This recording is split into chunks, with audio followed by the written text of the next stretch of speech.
Social Change Fund. We've been working on a lot of different things in terms of supporting our neighborhoods and figuring out ways to not only educate them about things like vaccinations, like the importance of voting, like some of the things that are happening to our brothers and sisters out here in terms of unfair trials, unfair stops and things of that nature with police and law enforcement, but also trying to kind of bridge that gap and bring people together so that we better understand how to coexist with people of authority. Yeah. Those are a lot of things we've been working on while also trying to provide resources to our schools and to our communities. I mean, we just had an election where the national discussion got so much attention, but it really is on the local level where most people's lives are affected, right? What they know, how they're able to interact with their local government officials, with the police. It's just so important. And the more knowledge you have, the more power, right?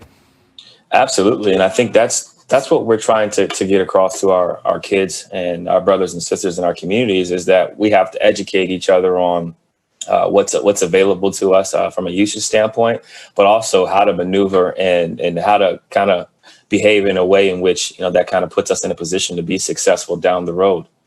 And look, I do want to talk about your time on the court. It's a little hard for me, CJ, because you're out injured. And I think a lot of people around the NBA are very sad. You had such a hot start to the season. I don't know if you're aware, when you got knocked out, you were second in the NBA in real plus minus. LeBron was the only one ahead of you. It was just such a sort of cruel moment for Blazers fans to have that be when you got hurt. You're rehabbing now, fractured left foot.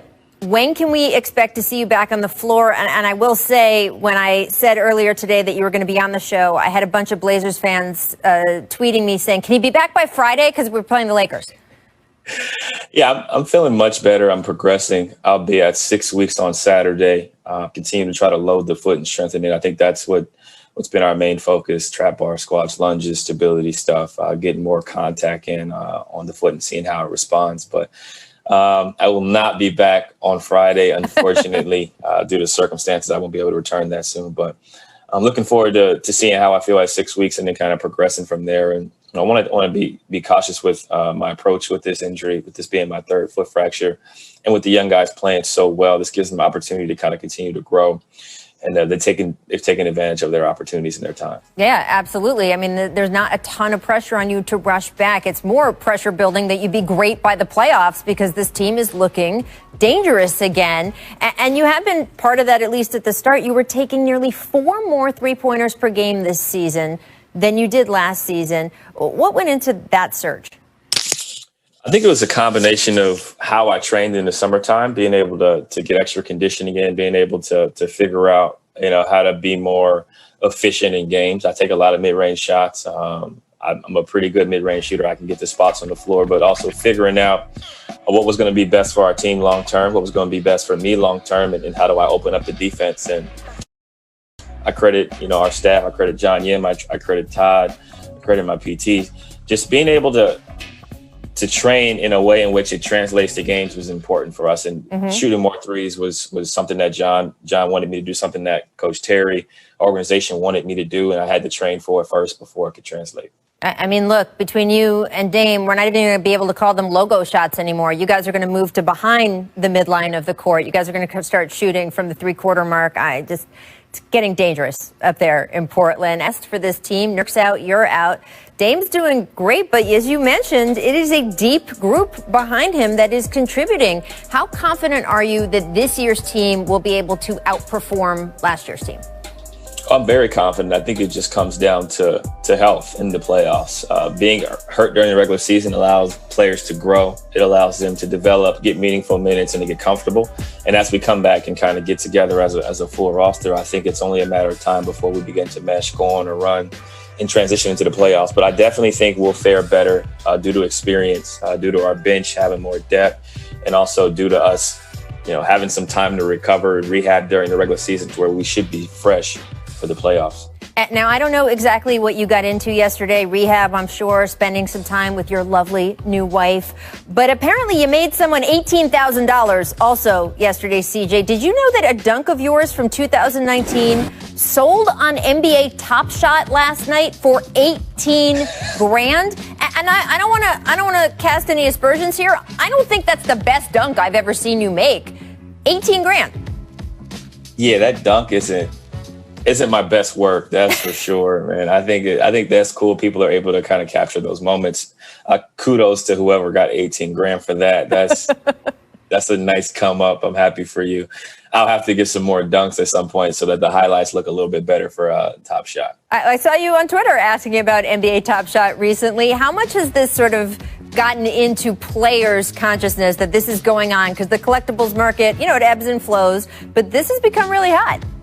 Yeah, a lot of players are inquiring about it, trying to learn and educate themselves about it. I think I've grown closer to the fungible tokens and what they consist of, and trying to figure out what moments I should buy. Looking at rookies, looking at LaMelo Ball's first assist, looking at Zion's first dunk, like trying to pick certain things that make sense for me. But I'm trying to also get some free packs. So if NBA Top Shot is listening, I'd love to have some of my own moments, and I would also love to be able to create some moments with you guys so where my dunks are a little bit better. There we go. That man wants some non-fungible tokens. Get him some. There you go. CJ, thank you so much for stopping by.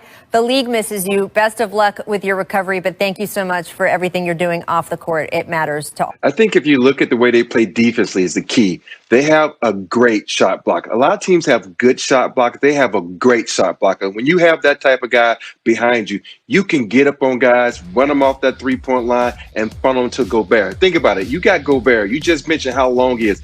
He's going to block everything that comes in there, and that scares people. So now they're taking bad shots. They're forcing up threes. They're doing things out of their nature they didn't want to do. So it's all about pressing up. It reminds me of all the great teams I played on. You got Tim Duncan behind you. You got Shaq. You got Dream. When you have great shot blockers, big men who can clog the paint, you got that freedom to play on that on that three-point line, run them off, say, go ahead.